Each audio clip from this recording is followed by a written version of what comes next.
Raquel, I'm gonna call her Raquel, my high school sweetheart back in Mexico. She was a beautiful girl, lively. She was really stunning, and very funny, great dancer. She had it all.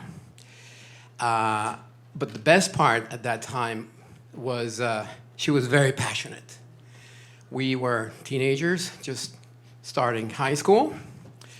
Hormones were high, and she was mucho caliente. They say J-Lo and Shakira were hot in the Super Bowl. You should have met Raquel.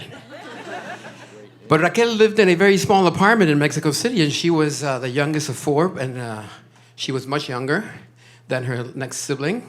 And she lived with her parents, and her dad was a big guy, very protective of his little girl. And we were in this tiny apartment. I had no money. I was in, what was it, ninth grade?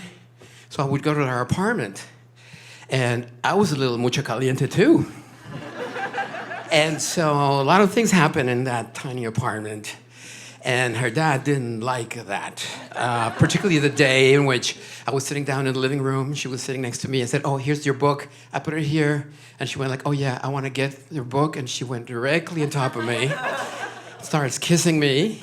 And her dad, I see her dad coming straight at us from his bedroom. And so we had a bunch of those episodes. So her dad was never nice to me. He would not say hi. He would give her permissions to go to the movies or coffee. And when I got there, she said, "No, I changed my mind." So it was a mess. And so Raquel, she didn't like that. And I didn't like that either. We actually dated throughout high school, 3 years.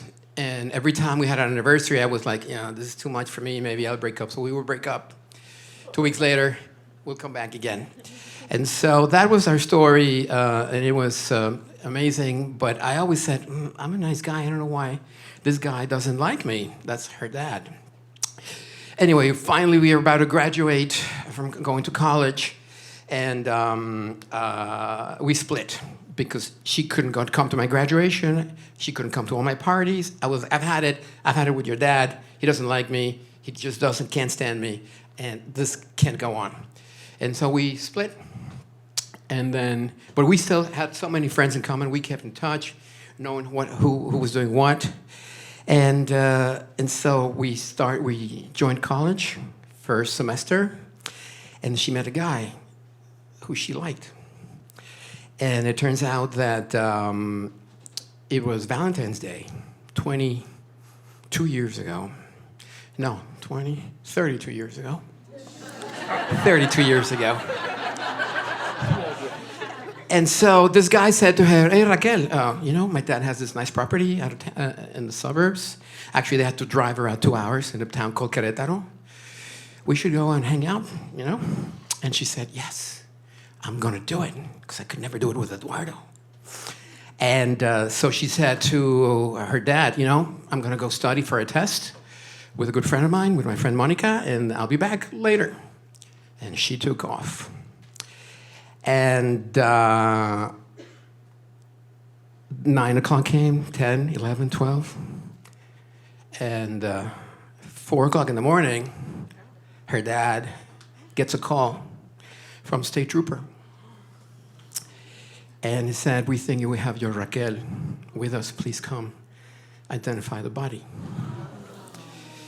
On their way up there, this guy lost control.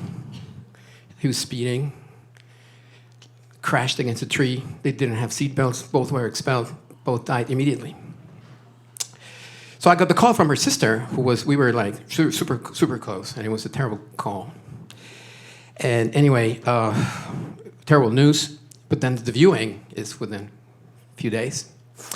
And I go to the viewing, and all the family's there. I dated this girl for 3 years. Everyone's there.